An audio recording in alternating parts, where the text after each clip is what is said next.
Hey friends, what's up? Ash here, welcome back to Gents. Over the years, I have made some questionable financial decisions. And I'm sure to the outside, it looked like a weird, hellacious purgatory, like a Groundhog Day just repeating over and over. Fragrance boxes and bottles appearing nonstop on my porch, which honestly is not too far from accurate. But because of these questionable decisions, I've smelled tens of thousands of fragrances and own probably an African elephant's weight's worth in fragrance. These are some of the best.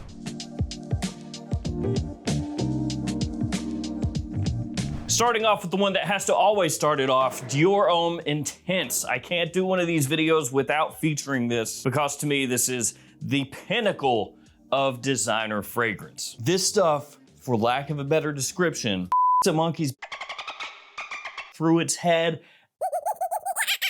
evaporating, the sun blotted out, inferno of doom. In other words, it's pretty good. This is like the quintessential iris-based fragrance, perfect for fall and winter time.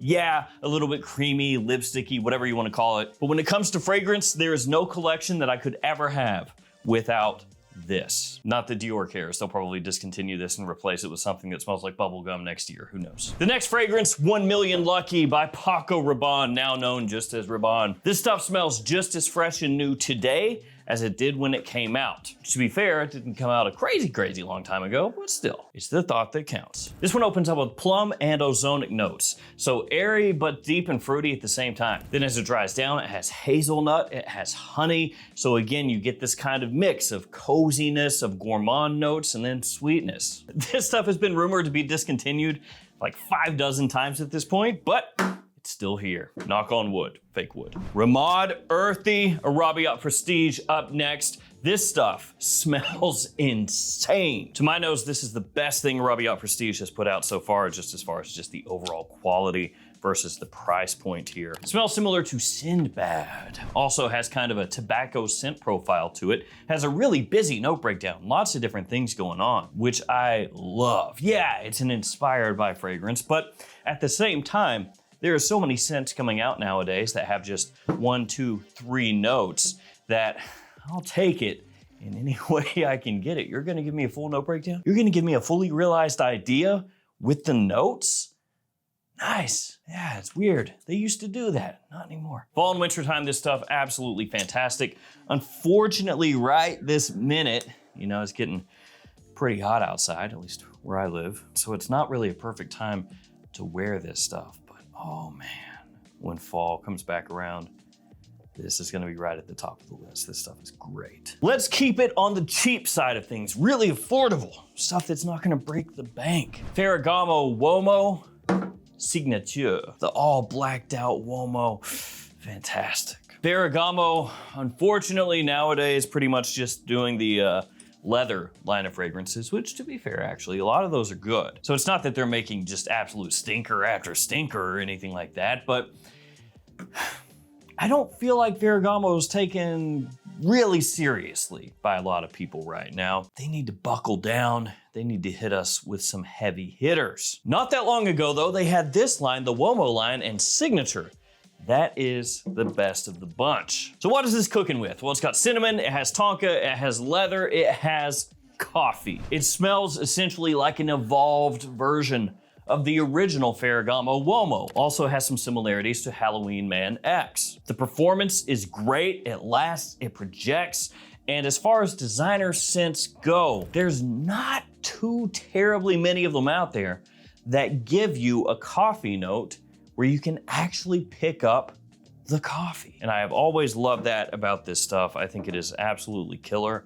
Not really something that your average Joe is gonna be wearing, but if you know, you know. Now the next scent I'm gonna share with you guys, I know a lot of people are gonna eye roll a little bit, and I get it. It's another Rabanne. It's Phantom in red. Yeah, it's a Phantom, it's a robot. I get it. You know, the whole line is a punching bag for the most part, but Phantom in red is sneaky good. It has saffron and plum liquor off the top, which, you know, it's an interesting idea. People like boozy notes in their fragrances, so make a fruity plum liquor make that the focal point of the top, sure. There's also lavender in here. There's technically oud, there's tobacco. It smells amazing in the air. Legitimately, this stuff is almost intoxicating. When you catch whiffs of it, it's just lights out. People enjoy the way this one comes across. It's got that magnetic kind of scent profile to it. The sweetness, even though it's a Phantom, even though it's a Rabanne, which is known for being crazy overdone with the sweetness, this one is actually balanced out pretty well. There are so many other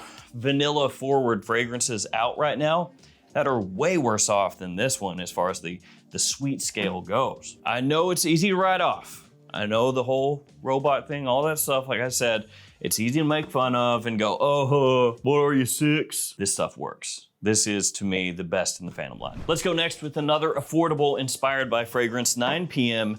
Elixir by Offnod. $40-ish most places, so not the cheapest Middle Eastern fragrance ever made, but you get a lot of bang for your buck here. It smells similar to Le Male Elixir Absolu, probably gonna be your best bet at an alternative to that fragrance. It does have a good dose of vanilla, but not crazy overdone. The performance is fantastic. This is an easy fall wintertime staple for pretty much anybody. This stuff, amazing. Also amazing, L'Homme Intense by Guerlain. This is the extreme version, though to be fair, you know, the Eau de Parfum, that one smells great too. I would say Cologne Forte smells pretty good, and it does, but limited edition, which means good luck finding that one in a couple months. Now this fragrance once again has plum. That is, what is that, the third fragrance with plum in it so far?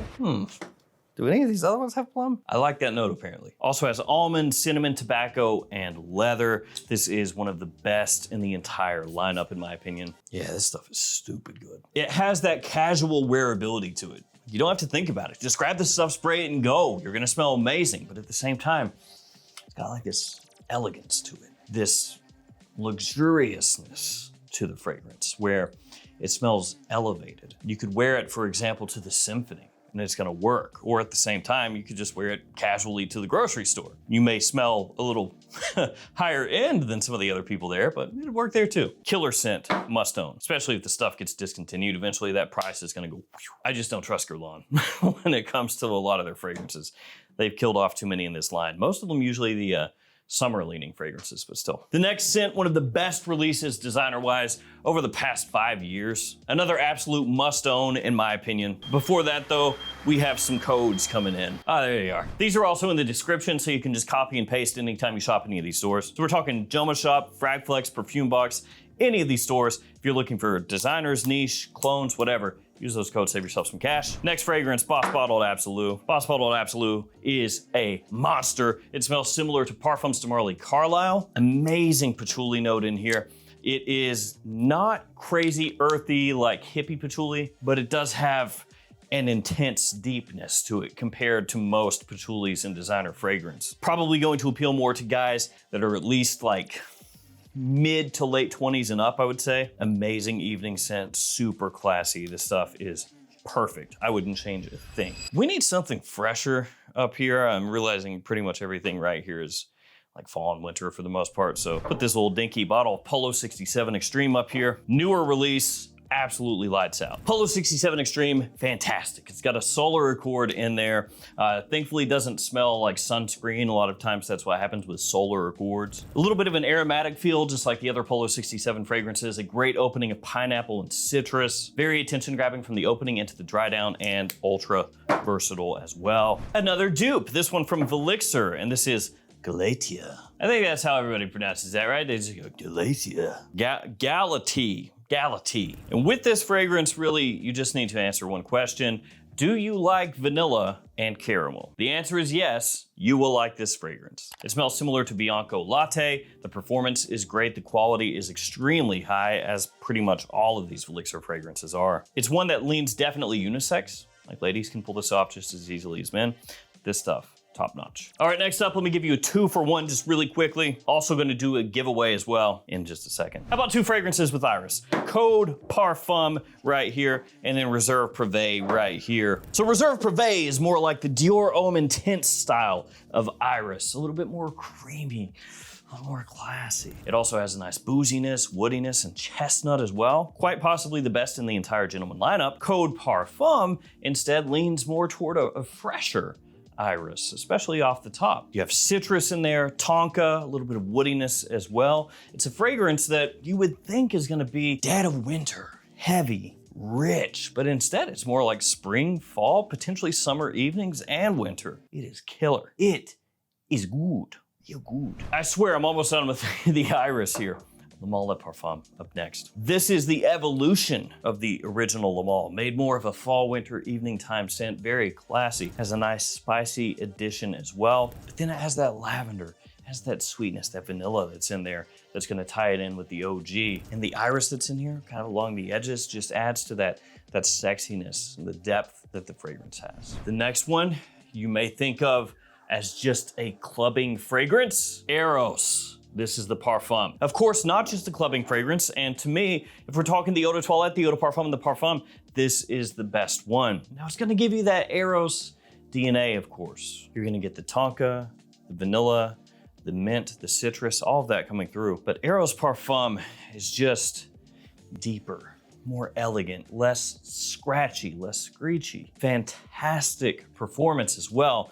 So you can spray this on early in the evening, not even have to think about it. And even though I own an absurd number of fragrances, you wouldn't think Eros would get any play, but there's a decent dent in this little bottle right here. Another inspired by one, Mirage Absolu, this by French Avenue. This one smells like Latent Exclusive, and it's one of the better fragrances, in my opinion, that French Avenue has ever done. Even though it was put out into this Mirage line without too much thought behind it, I think. What I mean by that is they didn't try to position this as kicking off a whole new line or anything like that. They were just like, here, Mirage Absolu, hope you like it. Frig, yeah. Amazing quality here. The only real issue with it was really hard to find. Why'd it go that way? You're supposed to go that way. Pretty easy to find nowadays though, and it is the #1 fragrance you should look for if you want a latent exclusive, or honestly, just a latent clone at this point. You gotta have Luna Rossa Black. It just, them's the rules. Luna Rossa Black, kind of a little oddball fragrance, you know? Because you look at everything that's come after Luna Rossa Black, and it's basically like, oh, okay, Luna Rossa Ocean. And again. Oh, and how about an Eau de Parfum with carbon? That would be good. How about we take Luna Rossa Sport and give that a new bottle? That'd be pretty sick. And then you have Luna Rossa Black just sitting there like, oh, hey, did you guys forget about you? You did. Okay, cool. I'll just hang out here until you come by and shoot me in the back of the head one day and discontinue me. No problems, guys. Thanks. But for now, the getting is good, and so Luna Rossa Black has to be in here. As I mentioned a number of times, smells kind of similar to Bulgari Black and also Midnight in Paris. Both of those fragrances discontinued, and they are both amazing. So this right here, right up there with those. Top notch. Mashrabia by Lattafa, another cheapie right here. This one smells like by Killian Smokin' Hot. Opening is absolutely electric for me. Now, it may not be for you. This may not be for everybody. It's got a big apple shisha note right when you first spray this on. It's like candied sugary tobacco, and I am in love with that. I love this fragrance. Also, Veneno Black by French Avenue, just as good. So I may have lied to you earlier when I said I was done with the iris. I'm not. But after this one, I am. Narciso Rodriguez Bleu Noir Parfum. This is like the forgotten iris, okay? Everybody knows Dior Homme Intense. Everybody will wax poetic about Valentino Uomo Intense. Gentleman Eau de Parfum, Gentleman Reserve Privé, or any of the other gentleman fragrances before it went to society. People talk about those three like they are the chimera of iris. Just those three heads right there. But this one, it can hang with those. It's just as good. So what are we dealing with here? Well, it's got cardamom, it has iris, cypress, musk, suede, tonka, some of the other notes. It has an actual note breakdown. Of the fragrances I mentioned, it's probably most similar to Valentino Uomo Intense. Again, not Born in Roma Intense, that's different.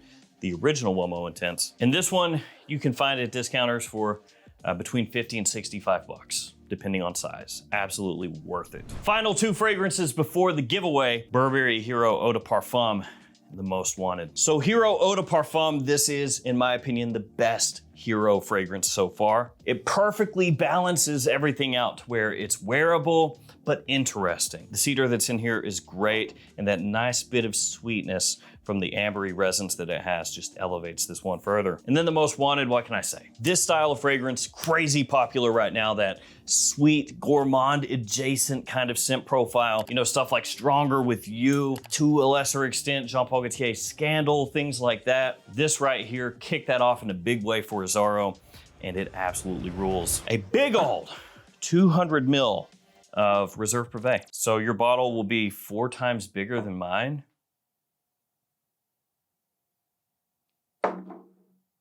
Yeah, if you want to get your hands on some high quality Iris, got this right here for you. Ooh, nice. If you want to be entered in the giveaway for that, just leave me a comment below. Let me know one of the best fragrances you have smelled, whatever it is. If it smells good to you, then that's all that matters. I'll pick a winner with random comment picker, post it up on the post tab of the YouTube channel with a whole bunch of other winners. And if you are the winner, hit me up and I will ship this your way. Thank you guys for hanging with me. Stay safe out there, take care of yourselves, and I'll see you tomorrow with another fragrance video. See you guys.